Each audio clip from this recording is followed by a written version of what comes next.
Hello दोस्तों, कैसे हैं आप सब लोग। उम्मीद करती हूँ अच्छे होंगे। तो एक बार फिर से मैं आप सबका स्वागत करती हूँ मेरे अपने यूट्यूब चैनल थियो ग्रो पे। जैसा कि मैंने आपको अपने पिछले वीडियो में बताया था कि मैं अपने इस वीडियो में कंपोजिशन स्कीम के बारे में डिस्कस करूँगी। तो चलिए बात करते हैं कंपोजिशन स्कीम की। ये स्कीम गवर्नमेंट ने छोटे बिजनेस के लिए बनाई है, जहाँ पर अकाउंट्स और रिकॉर्ड्स की बुक्स प्रॉपर मेंटेन नहीं हो पाती है। अब दोस्तों होता क्या है ना कि आपके एरिया में जितनी भी दुकानें हैं, मतलब जो भी रिटेलर्स होते हैं जो B2C करते हैं, मींस बिजनेस टू कस्टमर करते हैं, ये स्कीम उनके लिए है।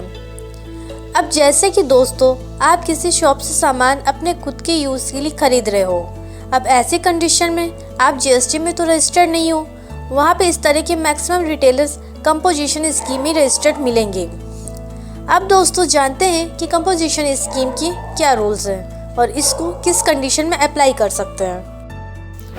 अभी दोस्तों क्या हो गया है ना कि नए रूल्स के अकॉर्डिंग GST का रजिस्ट्रेशन लेना गवर्नमेंट ने कंपलसरी कर दिया है।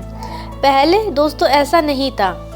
वैसे तो GST की लिमिट 20 लाख और स्पेशल स्टेट्स में 10 लाख है, पर यदि आप केवल गुड्स में डील कर रहे हो तो ये लिमिट 40 लाख और स्पेशल स्टेट्स में 20 लाख हो जाती है, जो कि एनुअल होती है, मंथली नहीं। ये साल के हिसाब से होती है। लेकिन अब नए रूल्स के अकॉर्डिंग यदि आपकी इनकम GST थ्रेशोल्ड से कम है तो भी आपको GST रजिस्ट्रेशन लेना कंपलसरी हो जाता है। लेकिन गवर्नमेंट ने हमको यहाँ एक छूट दे दी है, वो ये कि गवर्नमेंट ने हमको 2 ऑप्शन दे दिए हैं। पहला तो या तो आप नॉर्मल स्कीम ले लो, या फिर अगर वो नहीं हो पा रहा है तो आप कंपोजिशन ले लो। कंपोजिशन स्कीम में क्या फ़ायदा है, अब इस पर एक नज़र डालते हैं।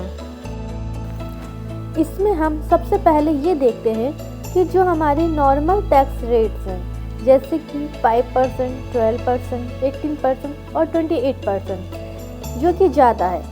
अब यदि हम कंपोजिशन स्कीम लेते हैं तो हमारा टैक्स रेट हो जाता है केवल 1%। यदि आप ट्रेडर या मैन्युफैक्चरर हो तो आपको 1% GST लेना है। किससे लेना है? अपने कस्टमर से। अब बात समझो, आपने अपने कस्टमर को कोई सामान बेचा 100 रुपये में, वहाँ आपने GST के अकॉर्डिंग ही GST चार्ज किया, जो कि 18%, तो कस्टमर को वो प्रोडक्ट पड़ा 180 रुपीज़ का। वहीं दूसरे ट्रेडर जिसने कंपोजिशन स्कीम में अपना रजिस्ट्रेशन कराया है, उसने उसी प्रोडक्ट को कस्टमर से GST चार्ज किया 1%, यानी कि कस्टमर को वही प्रोडक्ट पड़ा 101 रुपीज़ का।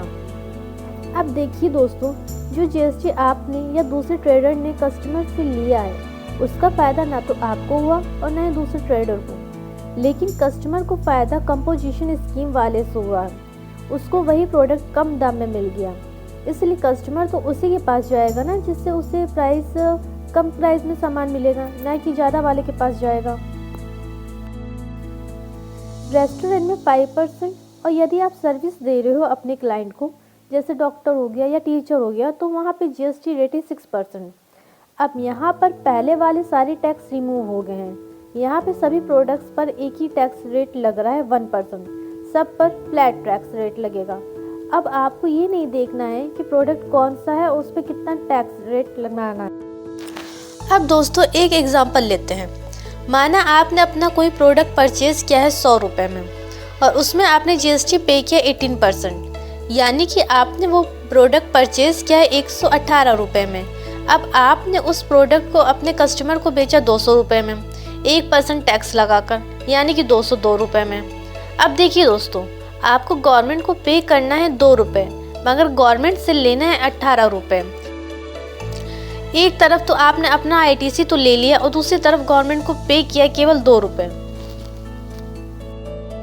तो इस वजह से गवर्नमेंट आपको कंपोजिशन स्कीम लेने पर ITC नहीं देती है। ये हुआ इसका पहला नुकसान। लेकिन यहाँ पे ये भी ध्यान देने वाली बात है कि इसमें टैक्स रेट काफ़ी कम है। तो यहाँ पर आपको अपने क्लाइंट को उसके वर्क के अकॉर्डिंग ही समझाना पड़ेगा ना कि उसके लिए नॉर्मल स्कीम सही है, कंपोजिशन स्कीम सही रहेगी। अगर आपको लगता है कि आपका ITC अच्छा बन रहा है तो आपको नॉर्मल स्कीम लेनी चाहिए, और यदि आपको लग रहा है कि कुछ ज़्यादा फ़र्क नहीं पड़ रहा है तो उसको कंपोजिशन स्कीम में रजिस्टर करा दो। अब देखते हैं कि कंपोजिशन स्कीम कौन कौन ले सकता है। इसमें भी एक लिमिट तय की गई है। इसकी मैक्सिमम लिमिट है 1,50,00,000। मतलब अगर आपका टर्नओवर 1,50,00,000 या इससे कम है तो ही आप कंपोजिशन स्कीम ले सकते हैं। अगर इससे ज़्यादा है तो ये ऑप्शन आपके लिए ख़त्म कर दिया गया है। स्पेशल स्टेट्स जैसे कि Uttarakhand and north east states में यही छूट 75 लाख तक की दी गई है। इस पूरे टॉपिक को सरल शब्दों में समझते हैं। जब आपका टर्नओवर 20 लाख है तो आपका वॉलंटियर रजिस्ट्रेशन लेना होता है। जब उससे ऊपर है तब तो आपका रजिस्ट्रेशन लेना ज़रूरी हो जाता है। और 20 लाख से ऊपर या 1.5 करोड़ तक आप कंपोजिशन स्कीम ले सकते हैं। अब देखते हैं दोस्तों कि ये कंपोजिशन स्कीम कौन नहीं ऑप्ट कर सकता है। पहला तो दोस्तों जो डीलर या मैन्युफैक्चरिंग का काम कर रहा है एक स्टेट से दूसरे स्टेट में, वो कंपोजिशन स्कीम का बेनिफिट नहीं ले सकता है। दूसरा वो जिसका टर्नओवर 1.5 करोड़ से ऊपर हो और सर्विस के केस में 50 लाख के ऊपर हो, वो भी कंपोजिशन स्कीम को ऑप्ट नहीं कर सकता है। थर्ड पार्टी वो आती है जो RCM यानी रिवर्स चार्ज मैकेनिज्म के अंतर्गत GST पे कर रहा हो। और लास्ट में वो आते हैं जो TDS पे करने वाले होते हैं। TDS मेनली जो ई-कॉमर्स होता है उनके लिए एप्लीकेबल होता है। अब यहाँ दोस्तों आप ये सोच रहे होंगे कि ये RCM यानी कि रिवर्स चार्ज मैकेनिज्म क्या है। इसके बारे में हम आगे अपने नेक्स्ट वीडियो में डिस्कशन करेंगे।